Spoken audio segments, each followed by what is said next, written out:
Having all of these responsible engineers ready to support is crucial during Starship testing, where we place hardware in flight conditions quickly to iterate and make the best and most reliable rocket that we can. So it's definitely a full house, a growing full house here in Hawthorne for our 9th flight of Starship today.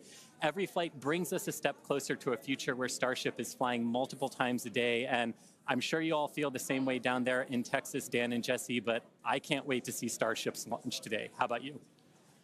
Yeah, can't wait to see it, Chris. As you can see, props loading on the vehicle is just a little under 2 miles away from us, and we're really excited. Looking back real quick, so back in March, Starship's 8th flight test saw us catch the Super Heavy booster for the 3rd time ever, another big step on that path to full and rapid reusability. Unfortunately, the Starship upper stage did experience what we call a rapid, unscheduled disassembly before it finished its climb to space, which meant we didn't reach all of those additional mission objectives that we had set. About 5.5 minutes into ship's ascent burn, a hardware failure in one of its sea-level Raptor engines took out that engine, the 2 remaining sea-level engines, and a Raptor vacuum engine. That's 4 of the 6 engines that ship has. This was a different failure than we saw on Flight 7, and the fixes that we put in place did work as expected. So this was a new issue on Flight 8.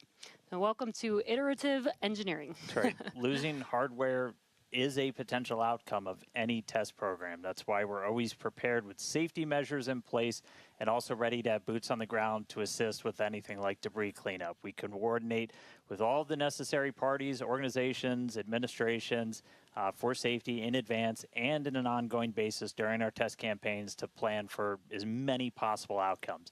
Definitely do want to say thank you, though, to the people of the Bahamas, the government of the Bahamas, who worked with us so closely since Flight 8.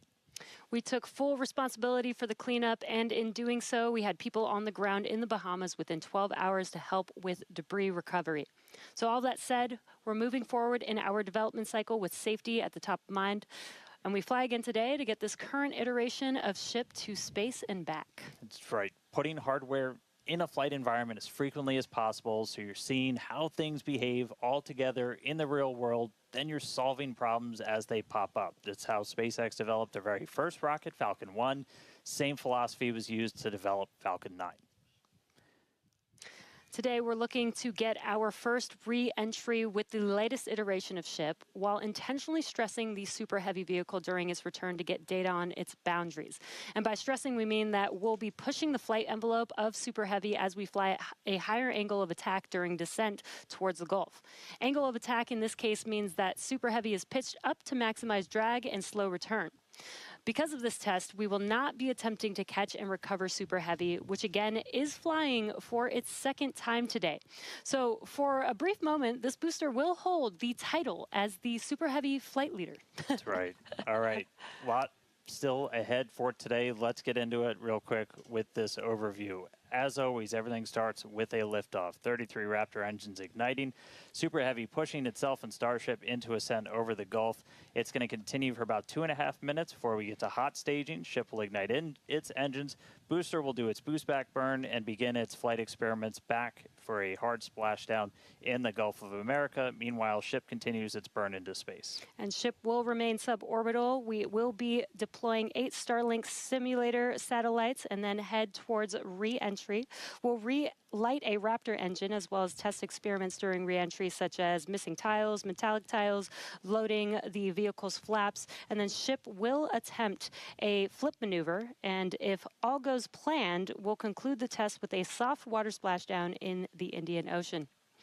So that's what we have on the menu for Flight 9 today. Whole lot. Flight 8's RUD taught us new lessons about Starship hardware, specifically the Raptor engines. And as we touched on earlier, the root cause was traced to a hardware failure in one of Starship's 3 center Raptor engines. Yeah, just since that flight, we've done more than 100 long-duration Raptor tests at our facility in McGregor. Huge shout out to that team for really putting in the work to better understand what happened. As a result, the engines that are on Starship's upper stage on the pad right behind us have a few changes. One of the key ones we did was additional preload on some of the joints, essentially some additional torquing, a new nitrogen purge system for the engines themselves, and made some improvements to the propellant drain system. After our first ever Super Heavy refurb campaign, we static fired with all 33 Raptor engines. This was a chance to see all the hardware operating together, and for this flight, our teams had an opportunity to make adjustments or hardware replacements for this first ever reflight of the Super Heavy booster. And then it was Ship's turn. We took it through several static fires. First, we did this short duration single engine burn to simulate an in-space reignition of Raptor using those header tanks, those smaller tanks up in the nose cone. We also completed a longer duration 60-second burn with all 6 engines. So where you're really putting the entire propulsion system that's going to be used for the ship's ascent into space through the paces, making sure everything's working together before we go stack it on the pad. And in the end, these changes represent the core of our test program. And reflying a booster for the first time is a major milestone, especially so early in the flight test program. Now, Falcon did it in just over 30 flights. And Starship's doing it today on just its 9th flight. It's not wild just because of how much faster that is, but just how much bigger Starship is. Falcon 9 can lift about 23 metric tons into orbit. Starship is designed to lift 200.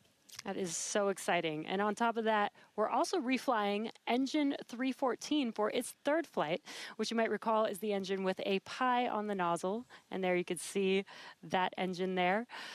It is a milestone, most definitely, but we do remain focused on getting to the point where no refurbishment is needed between any of the flights. Yeah, that means we want to launch it, bring it back, look at it, reload propellants, go again. That is really what's key. That is what full and rapid reusability will look like. We're coming to you today from Star Factory, our new 1 million square foot manufacturing facility in Starbase, Texas. The Super Heavy booster is the first stage of the Starship launch vehicle stack. It's the largest boost stage ever developed for any rocket ever. Having the largest rocket ever is a very cool engineering feat, but the thing that really makes a difference is the ability to rapidly reuse that rocket to launch many other missions. Reflying Booster 14 is an important first milestone in that we have proven that we can recover a vehicle, turn it around, and fly it a second time. But it's not a victory lap yet. From an operational perspective, an ideal state looks like a vehicle where very few things have to happen on it in order to take back off again. So we catch the vehicle, put it back onto the launch mount, put a new ship back on top with its payload, refuel, and take back off. And that same booster will come back to the launch mount, and we do the same thing all over again. Falcon is, reusing at a pretty high rate, and we get to go look at them and say, what did you learn? What is good? What is bad? And as we continue to build the Starship process. Zero-touch refurbishment really looks like a commercial airliner. The advantage we have on Booster relative to when we developed Falcon 9, for instance, is this was really designed from the outset for rapid reusability. We're using all of the flight test learnings from our version 1 and version 2 vehicles in our orbital flight test campaign to inform the design of our version 3 vehicle. The next generation vehicle will be the first time that we've really attempted to make rapidly reusable thermal protection on a rocket. In the next iteration, we'll be able to add in new innovative materials and regenerative cooling that will enable rapid zero-touch refurbishment. Rapid reusability, the ability to fly, turn the vehicle around, and refly again immediately is really the key goal of the Starship program. It is so cool to see our teams working together as Starship is learning from Falcon with reusability, and now we're seeing Starship do the same thing today. So all eyes on the rocket on the pad, getting ready to launch in just about 17 minutes from now. That's right. Looking at our levels real quick, we're a little bit more than halfway full on fuel and LOX on the booster, over 80% full on the ship. Still have to fill those header tanks, but everything looking good. We're not tracking any issues on the range. As a reminder, we watch sea states, air, and land around the launch site here and also over in the Indian Ocean where we're going to be doing our reentry. Not tracking any blockers to launch at the moment. Weather is gorgeous, has not been a concern all day for launch.